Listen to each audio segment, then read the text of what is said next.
Good evening, everybody, and welcome to the Metal Magdalene with Jet. Tonight we have a special guest with us. We have Matt Sotelo of Decrepit Birth. Welcome to the show, Matt. Thank you.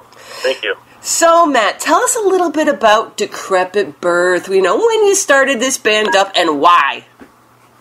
Did you ask who started the band? Yeah, sure. Basically, me and Bill, our singer, Bill and I, started the band. We had kind of like an early version of the band back in the 90s. It was just a local thing around, we're from the Santa Cruz area, California. And just, you know, we were like, I don't know, he was a little older than I was. He was about 10 years older than I am. So, you know, he, you know, kind of like pulled me in and said, let's do this, and kind of wrangled me together. I kind of was a guitar player, and I had all these songs, but, you know, I wasn't really serious. And then, we found a drummer, and then it kind of ended for a while. This was in the 90s, and it probably was like 2000 or so. I went down and played guitar in a band called Decrepit down in San Diego, and that was with Derek Boyer, who's the bass player of Suffocation now, and played it on our first record. So anyway, we did his band Decrepit, and at the same time, I was like, look, I've got these songs are a little different, you know, and I want to do this record, and this is Decrepit Birth, you know, and this was about 2000, 2001, and from there, you know, we just did our thing and did our first record, and yeah, so, like, yeah. That's how you guys started out. So, well, who were some of your influence growing up, you know, and was the guitar, like, your first instrument you ever played? Pretty much, yeah. I was definitely interested in the guitar as a young kid. My parents had an acoustic around the house that I'd mess around with, and you know, I don't know why. I kind of like always figured that I would be playing music in one way or another, and I didn't get an electric till I was a little bit older. But yeah, I started off on guitar, and you know, once I picked up guitar, I kind of like got a knack for like, you know, drums and all the other instruments, especially in a rock and roll setting. And I messed around with piano a little bit here and there, but I'm not like some crazy good piano player, but I really love to play, and it's fun. So yeah, I like all instruments really, and I'm really into string instruments. That's like my favorite, I guess. So who are some of your influences? I mean, you know, people know that, you know, of course, we're a death metal band, and so, you know, we're into of course, the heavy stuff like Suffocation, you know, that's definitely on the list, and, you know, Death, and all the Florida bands, you know, old, you know, 90s Florida bands are my favorites, you know, some of the European bands, too, and, you know, I don't know, just all that stuff, but, I mean, you know, before that, I was into, you know, Yngwie Malmsteen, and, you know, I was into Joe Satriani and Steve Vai, and kind of the shred guitar player thing, and this was, you know, before I got heavily into death metal. I started playing guitar when I was, really started playing guitar when I was, like, 12 years old, and from there, it was like, you know, I had a friend in school who, you know, got me into the whole, like, you know, shred guitar player thing, and we really got into Yngwie Malmsteen big time, you know, and I tried to, you know, I sat there in my room, you know, and just played my guitar and tried to sound like Yngwie Malmsteen, and, you know, that was my thing, you know, but I liked other stuff, too. I liked a lot of,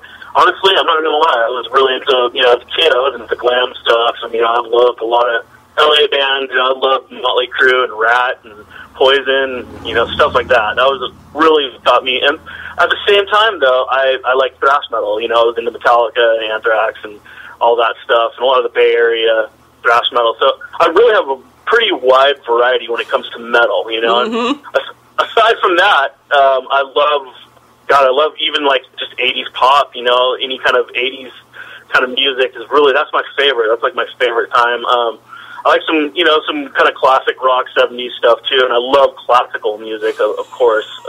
Any kind of classical music, really, I love it all.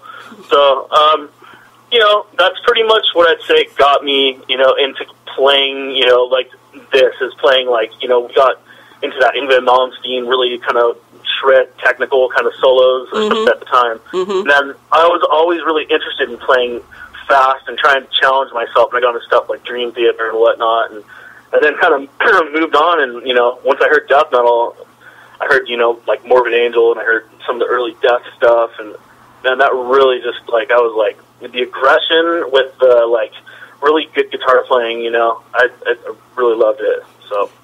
And then, okay, so, you know, you like everything, it sounds like. Pretty much. Yeah, I mean, there's some stuff I'm not, and a lot of the newer stuff, I'm not saying I don't like it, but, yeah. You know, I'm really into kind of like, once the mid-90s metal scene kind of changed, I kind of got less into the newer stuff. Mm-hmm. I'm not saying it's not good, it's just, you know, I like a lot of the younger death metal bands, of course, but, you know, I don't know, I'm kind of weird when it comes to some of the newer stuff.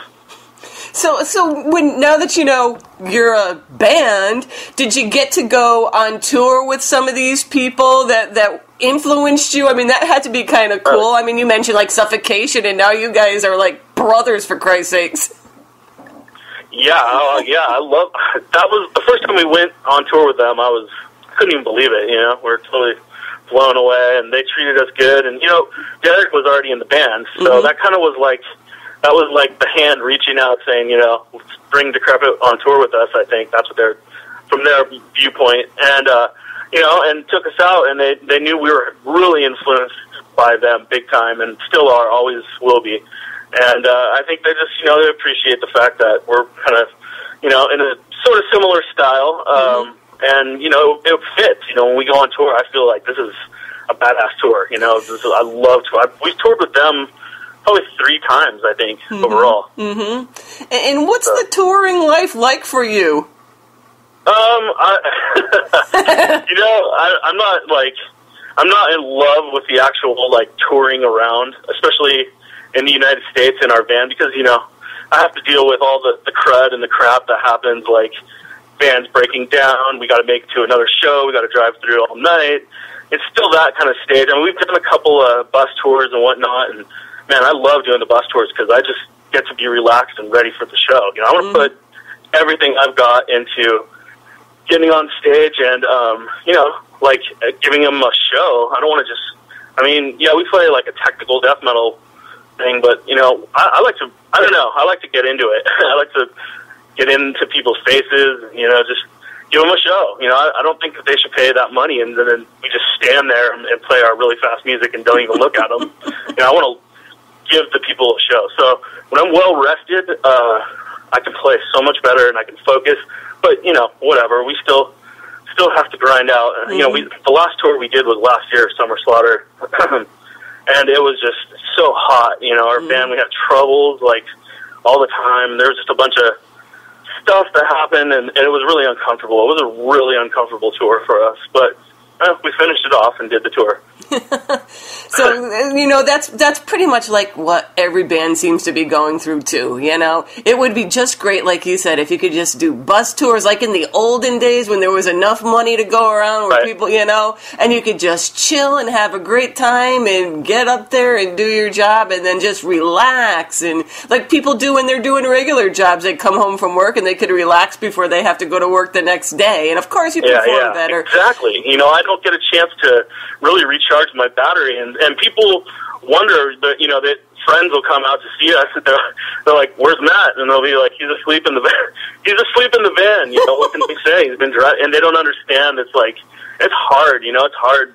You know, we get there and they're expected to have us there at a certain time. You know, they want us at load in and get a bunch of shit if you're just not there on time and that kind of stuff. And it's just really hard. We don't take like a tour manager out on the road, and especially in the United States. I mean, maybe in Europe, but here it's like we have to answer to any of the crap that people give us. But I'm not trying to say I'm not putting it in a bad light. No. Being on stage, you know, is fucking amazing. I love that. You know, I'm all about that. So if I could just like teleport myself on stage, you know, every night, you know, come home, get a nice sleep, and teleport right back on stage for the next show, that would be the best. So when fans come out to see you and you're a little grumpy, that's why. Exactly. Yeah, you know, they know. I try and be as nice as I can. It's just that I'm sometimes, you know, just crashed out. I literally don't have the energy because I know I gotta get up on stage and it's 100 degrees outside and Jesus, you know what I mean? So.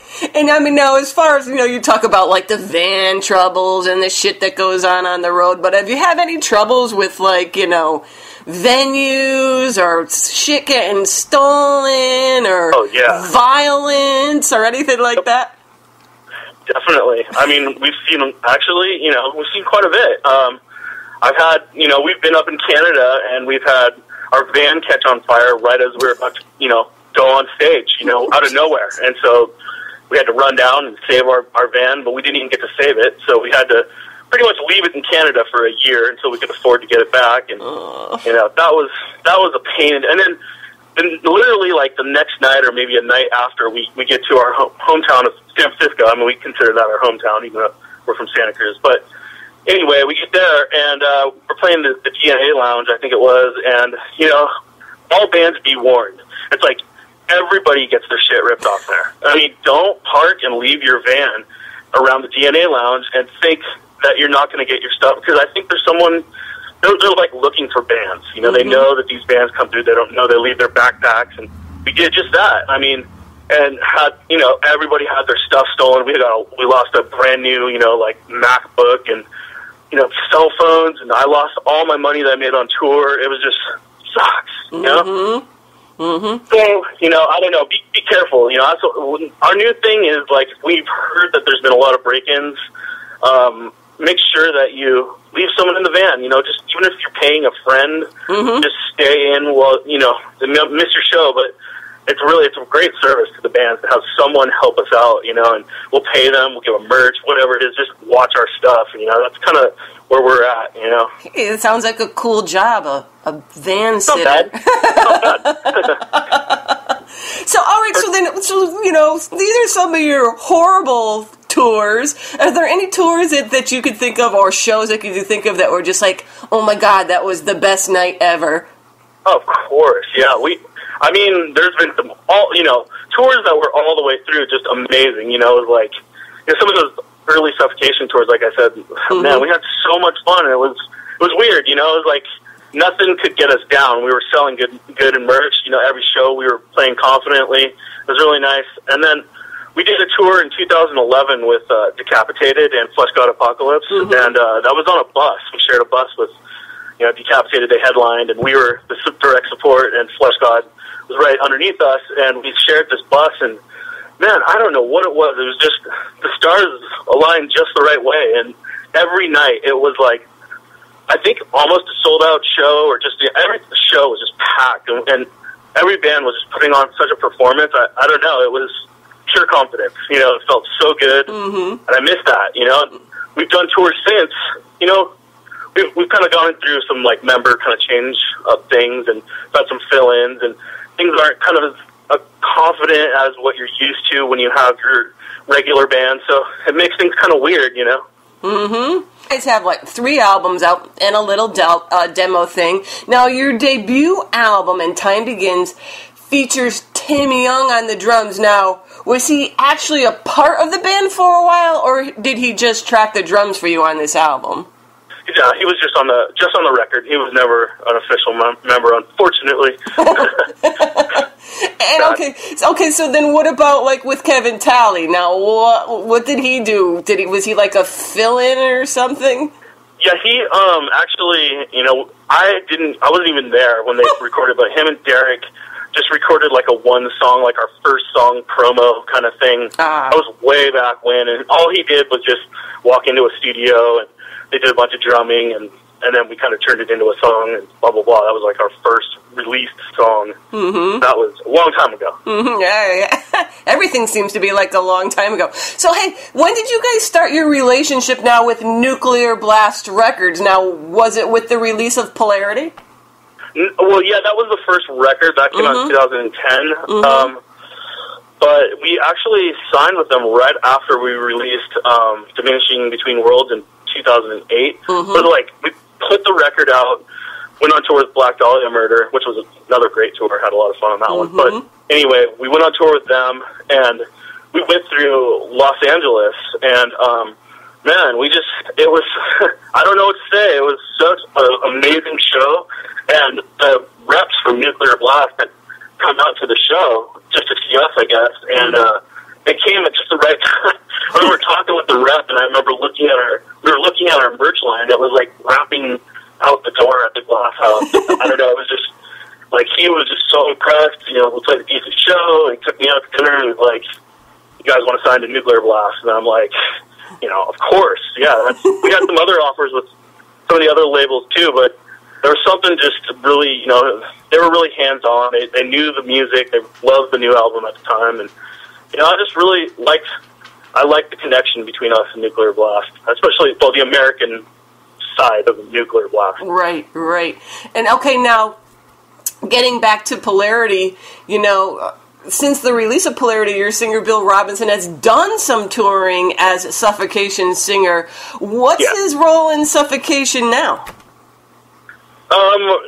Wait, what'd you say about Suffocation? The last thing, very last. Well, I was just saying that, you know, Bill did some touring with Suffocation a couple of years ago, you know. So, and now with Frank's situation and everything like that, how often does Bill play with Suffocation now or sing for them? Okay. Yeah, he's not really. I mean, I think they just use him for a couple of tours, and they've been using Ricky from Disgorge, who's the drummer from Disgorge, and he just, I don't know, I guess, you know, he's got the time on his hands and whatever, and he actually works. It works really well. So they've been using him, and I think the local shows, they still use Frank sometimes. I don't really know the status. I don't know what's up with that. You know, it's probably kind of a personal thing between them. But as far as I know, you know, they use Ricky on the big tours where they're going out far, and then kind of the more local stuff, they still use Frank. Okay, well, that takes care of that problem. Now, getting back to you guys. Now, this is what everybody wants to know, Matt. Are you working on another freaking album or what?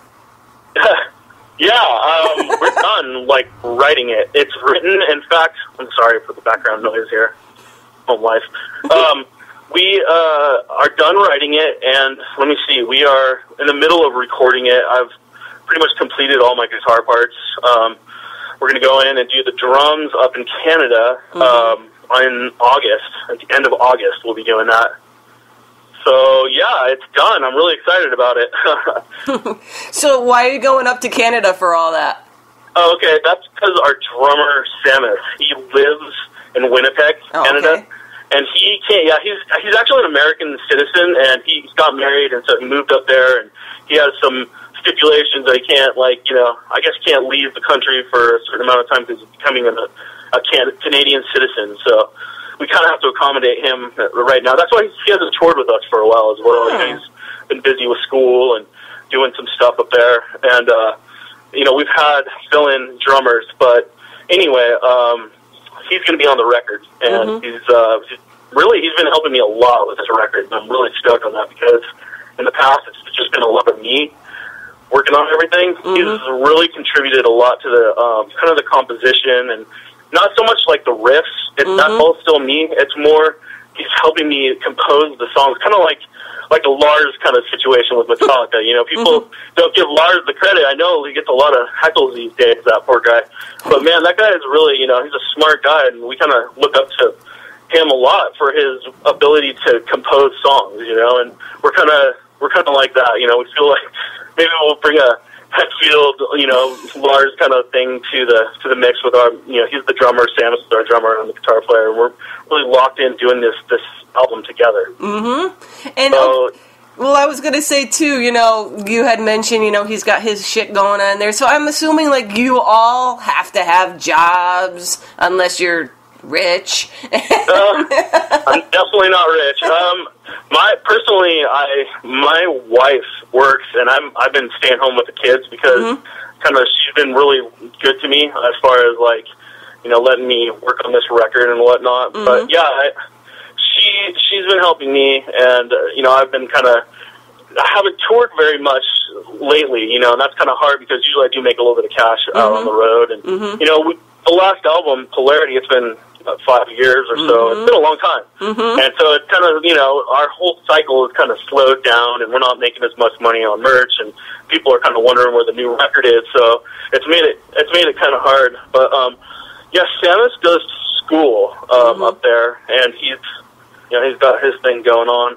And Bill, our singer, he's a different kind of guy. You know, he really is. And when I say different, I mean he's very different. You know, he lives kind of off on his own and moves around, and he kind of doesn't really stay in one place too long. And he lives off the land pretty much. You know, he's a crazy dude and very different than most people that I meet. So, yeah.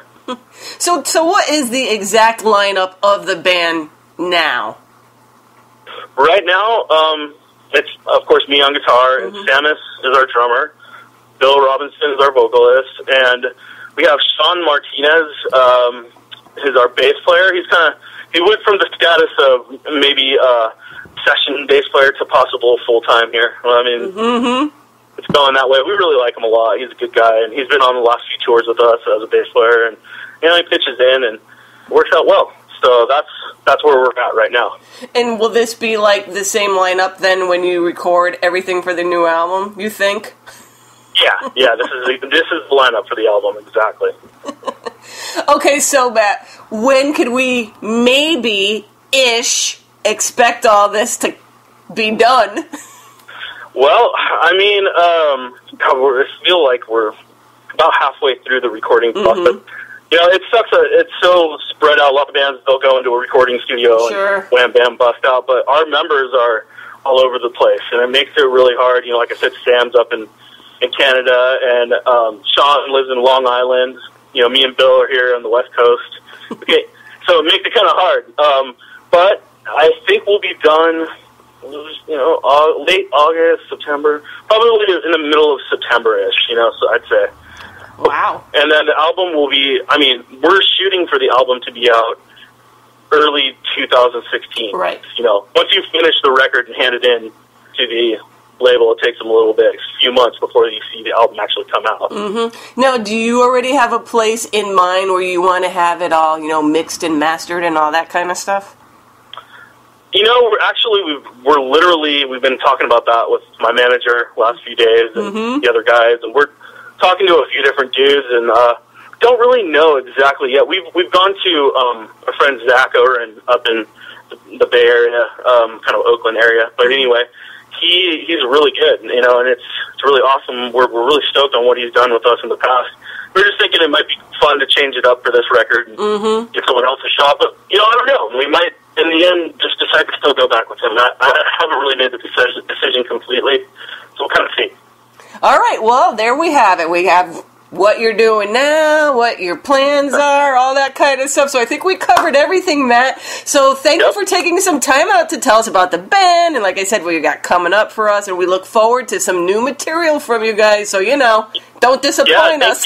Thank you. I really appreciate it. Yeah, look out for the new records, guys. And it'll be out 2016. And it's definitely, I just want to say one other thing. It's probably going to be a little bit more chunky and brutal than what Polarity was. So I want people to get ready for something a little bit thicker, a little bit more powerful than the last record, I'd say. All right, well, we're really looking forward to that, and thank you so much, Matt. Thank you.